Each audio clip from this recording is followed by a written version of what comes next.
Welcome back to Storyova, the place where real stories unfold, emotions run deep, and truth always finds its way to the surface. If you believe family is built on trust, loyalty, and honesty, then today's story will make you question just how fragile those bonds can be. Stay with me, because what you're about to hear is something no parent ever expects to experience. I'd spent 8 years believing I was helping my son survive. 8 years. Every month. Without fail, I sent him money for rent. I told myself I was being a good father. That I was supporting him while he found his footing in life. I believed his struggles were real. That life had just been unfair to him. That he needed time, but everything I believed was a lie. It started small. My son, Daniel, had always been a bit restless, never really settled into anything. He'd start jobs, quit them, jump into ideas that never lasted. As a father, I worried, but I also told myself that everyone moves at their own pace. When he turned 24, he told me he had finally found a place of his own. A small apartment, nothing fancy, but it was his. I remember feeling proud. It felt like he was finally taking responsibility. Then came the first request. "Dad, I'm a little short this month. Just until I get stable." Of course, I helped. What father wouldn't? That one payment turned into 2. Then 3. Then it became a routine. Every month, Daniel would call me. Sometimes embarrassed, sometimes casual, but always with the same story. Rent was due. Money was tight. He'd promised things would get better soon. And every month, I believed him. I adjusted my own life around it. Cut down on expenses. Delayed repairs on my own house. Even dipped into my retirement savings a few times. I never told him how much it cost me. Because that's what parents do, right? We sacrifice so our children don't have to struggle the same way we did. Years passed like this. 8 years. 8 years of paying rent for a place I had never seen. You might wonder why I never visited. I asked many times. But there was always an excuse. The place was messy. He was busy. The landlord was strict about guests. It always sounded just believable enough. And I didn't push. Because deep down, I trusted him. That trust started to crack the day I got a call from an old friend. He worked in real estate. We hadn't spoken in a while, but he reached out casually, and during the conversation, he mentioned something that made my stomach drop. "Hey, isn't your son Daniel?" I said yes. Funny coincidence. I think he owns a small apartment building downtown. I laughed, actually laughed. I thought it was a joke, but my friend didn't laugh back. "No, I'm serious. I handled some paperwork a few years ago. The property is under his name." I remember going silent. My mind couldn't process it. It didn't make sense. My son, who couldn't pay rent, owned a building. I hung up the call, but the words wouldn't leave my head. That night, I couldn't sleep. The next morning, I did something I had never done before. I investigated my own son. It didn't take long. Public records are surprisingly easy to access when you know where to look. And there it was. His name. Daniel Carter, owner of a 3-story apartment building, purchased 7 years ago. 7 years. That meant just 1 year after he started asking me for rent money. He had already bought the building. I felt something break inside me. Not anger, not yet, just disbelief. I drove to the address listed. I needed to see it with my own eyes. The building wasn't luxurious, but it was solid, well-maintained, fully occupied. Cars parked outside, curtains drawn in every window. People lived there, paid rent there. To my son. I sat in my car for nearly an hour, staring at the building.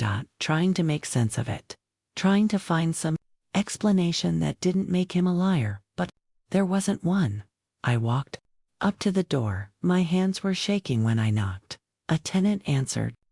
A middle-aged woman. I asked casually, "Does Daniel live here?" She smiled. "Oh, the owner. He comes by sometimes." The owner. Hearing it out loud felt like a punch to the chest. I thanked her and walked away. I didn't confront him right away. I needed time to think. Time to understand how this could have happened. How my own son could take advantage of me like that for nearly a decade. Then, as if things weren't already bad enough, I discovered something else, something that hurt even more. A few days later, I went into my garage. I hadn't been there in a while. And that's when I noticed things were missing, not just anything. My tools. Tools I had collected over decades. Some inherited from my own father. Others bought with hard-earned money. Each one had a story. Each one meant something. They were gone. At first I thought maybe I had misplaced them. Lent them to someone. But deep down, I already knew. There was only one person who had access. Daniel, I called him. Tried to keep my voice steady. Hey son. Have you been in my garage recently? There was a pause. Too long. Yeah, I stopped by a while ago. Why? I swallowed. Some tools are missing. Another pause. Then he said it. Oh. Yeah. I meant to tell you. I sold some of them. I needed quick cash. Just like that. No apology. No hesitation. Just casual. Like it meant nothing. Something inside me snapped. 8 years of lies, and now this. I asked him, you needed cash. For what, Daniel? He hesitated, and that's when I said it. I know about the building. Silence, complete silence. For a moment I thought the call had dropped, then I heard him breathe. Dad, I can explain. But I didn't want explanations. Anymore. I wanted truth, real truth, the kind he should have given me years ago. Told him to come over. Face to face, no more hiding. Behind phone calls, when he arrived, he looked nervous. I had never seen him like that before. Not as a child. Not as a teenager. He sat down, avoiding my eyes, and I asked him one simple question. Why? At first, he tried to justify it. Said he didn't think it would go on this long. That he needed help at the beginning. That things got complicated.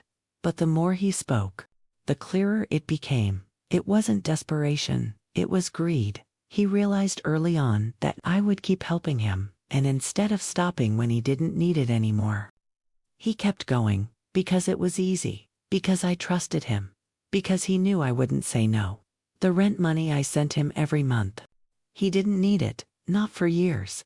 He was collecting rent from tenants while collecting money from me, living comfortably. While I sacrificed and the tools. He admitted he sold them because he didn't want to touch his own money. It was more convenient to take from me.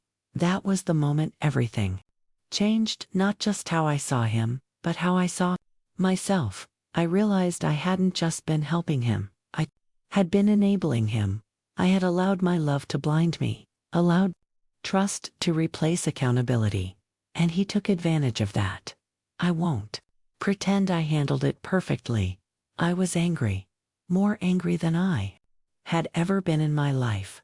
But beneath that anger was something deeper, disappointment, the kind that doesn't fade easily, the kind that stays with you. I told him I was done, no more money, no more excuses.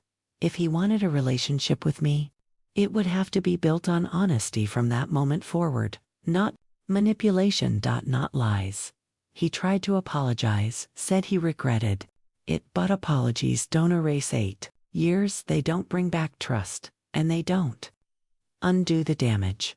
We haven't spoken much since that day, not because I don't love him, but because love doesn't mean accepting betrayal.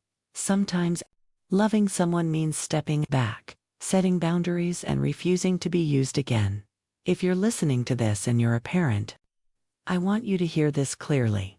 Helping your children is natural. Wanting to protect them is instinct. But there's a line between support and being taken advantage of, and sometimes that line is hard to see until it's too late. I wish I had asked more questions, visited sooner, paid attention to the signs, but hindsight is always clearer. The truth is, trust is powerful, but it should never replace awareness. And if you're on the other side of this story, If you're someone who has ever taken advantage of someone who loves you, understand this. Money can be replaced. Even stolen tools can be replaced. But trust, once it's broken, it's never the same again. That's the real cost. And it's one you don't truly understand until it's gone. But the story didn't end there, because the truth is, betrayal doesn't just disappear after it's exposed. It lingers. It sits quietly in your thoughts. When the house is too silent, it shows up in small, unexpected moments. Like when I walked past the empty space in my garage where my tools used to be. Or when I checked my bank account and realized how much of my life I had poured into a lie. For weeks after that confrontation, I couldn't shake the weight of it. 8 years. It wasn't just the money, it was the phone calls. The concern in my voice every time he said he was struggling. The sleepless nights, wondering if he was eating properly, if he was okay, if I was doing enough as a father. And all along, he was fine. More than fine. He was building something, a life, funded partly by deception. I started replaying everything in my head. Every conversation, every excuse, every moment that should have raised a red flag. There were signs. Of course there were. I just didn't want to see them. Like the time he casually mentioned upgrading his phone. At the time, I remember thinking, strange, for someone who can't pay rent, but I brushed it off. Or when he started traveling occasionally. Short trips, nothing extravagant, but enough to make me wonder.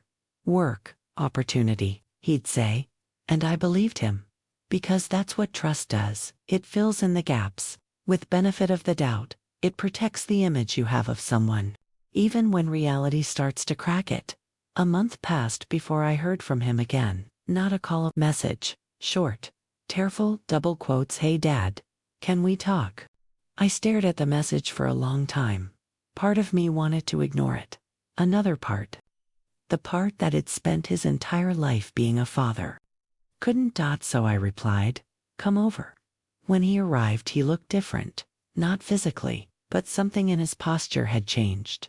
The confidence, the ease, it was gone. In its place was something unfamiliar, uncertainty. He didn't sit right away this time. He stood there for a moment, like he wasn't sure if he was welcome. I gestured to the chair. Sit. He did slowly. For a while, neither of us spoke. Then he said something I didn't expect. I sold the building. I blinked. What? I sold it last week. That caught me off guard. Why? He hesitated, then said, because of you. I frowned. Don't put this on me, Daniel. I'm not, he said quickly. I mean, not like that. After everything came out, I couldn't look at it the same way anymore. I didn't respond, so he continued. It didn't feel like mine. Not really. Not after how I got through those years. There was something different in his voice. Not defensive, not arrogant, just tired. I kept thinking about what you said, he went on. About trust. About honesty.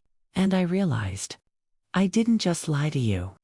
I built something on top of those lies. That was the first time I saw something close to accountability. But I stayed quiet. Because words are easy.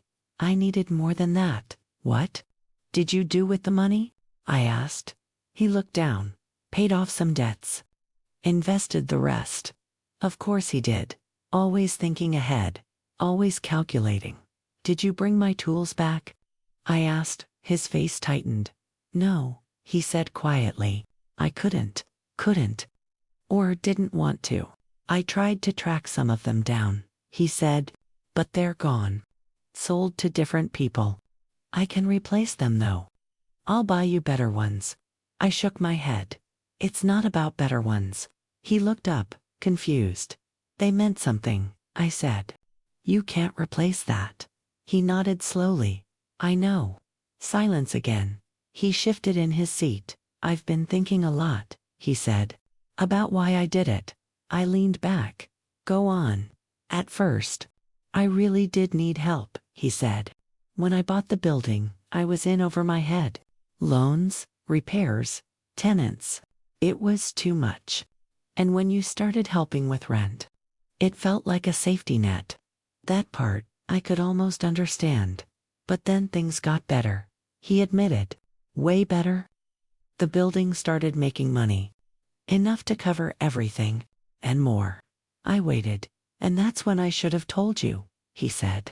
That's when I should have stopped. But you didn't. He shook his head. No, why? He took a deep breath. Because it was easy. There it was again. That word, easy. I told myself I'd stop next month, he said. Then the month after that.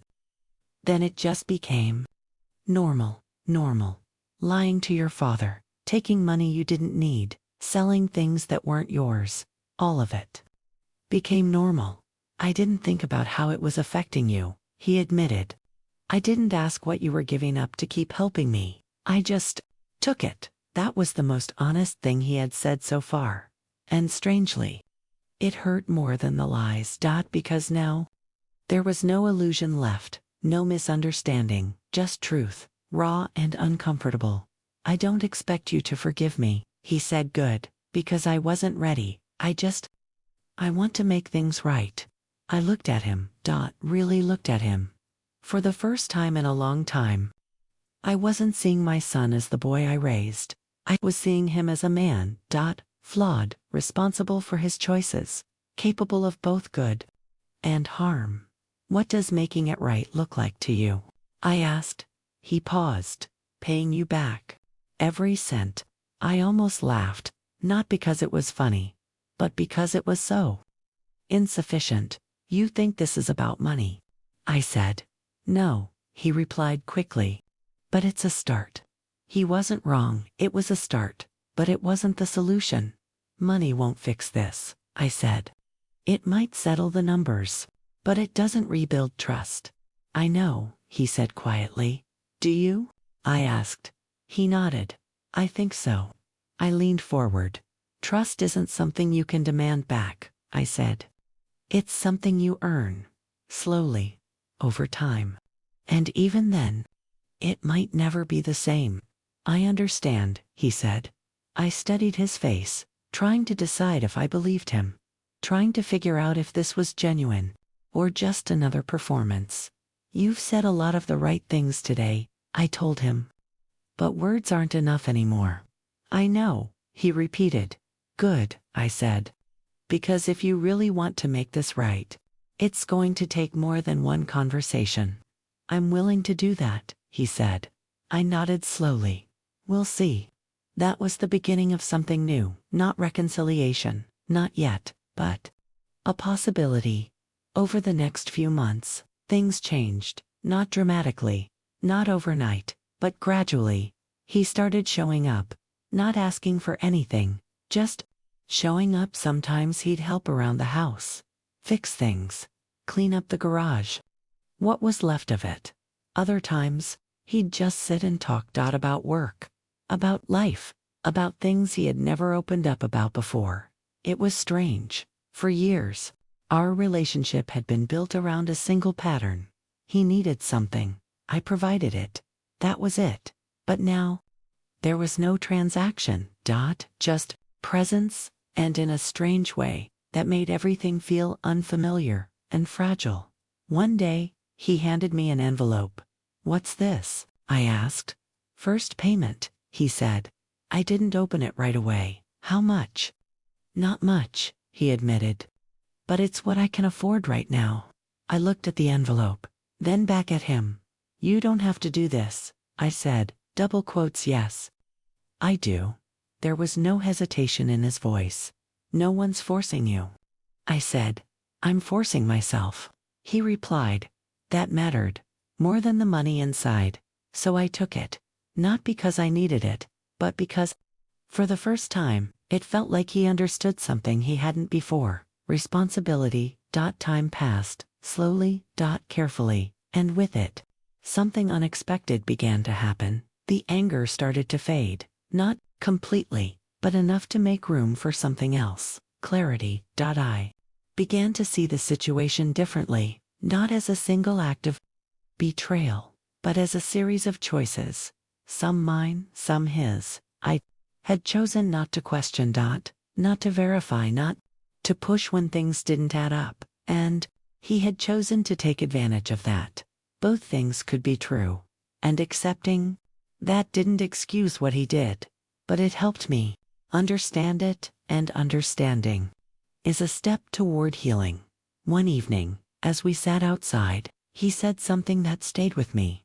I used to think being successful meant not needing anyone, he said. I glanced at him, and now, he looked out into the distance. Now I think it means not taking advantage of the people who care about you. I didn't respond right away, because that sentence carried weight. It showed growth, not perfection, but awareness, and sometimes that's where change begins. I'm not proud of what I did, he added. Good, I said. He nodded. You shouldn't be.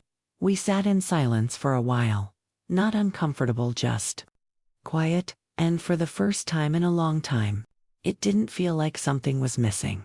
It didn't feel like everything was fixed either, but it felt real.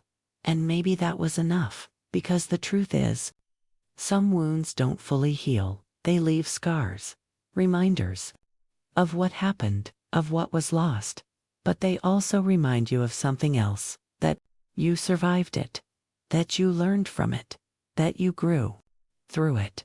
If you're listening to this right now, maybe you've been on one side of this story, or the other. Maybe you've trusted someone who didn't deserve it, or maybe you've been the one who broke that trust. Either way, there's something important you need to understand. Trust is fragile, but it's also powerful. It can build relationships, and it can destroy them. The difference lies in how you handle it, how you protect it, and how you repair it. When it's broken, because mistakes happen, people fail, even the ones we love. But what matters most is what happens next. Do we deny it? Excuse it? Pretend it didn't matter?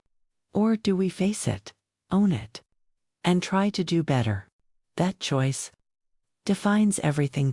As for me, I'm still learning, still navigating what it means to be a father to an adult son who made choices I never expected, still figuring out how to balance love with boundaries, forgiveness with accountability. It's not easy, but it's real, and sometimes that's the only thing you can ask for.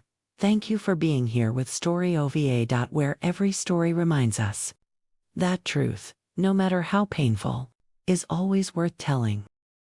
That's all for today's story. If this resonated with you, don't forget to like, subscribe, and share it with someone who needs to hear it. This is Storyova, where your story matters.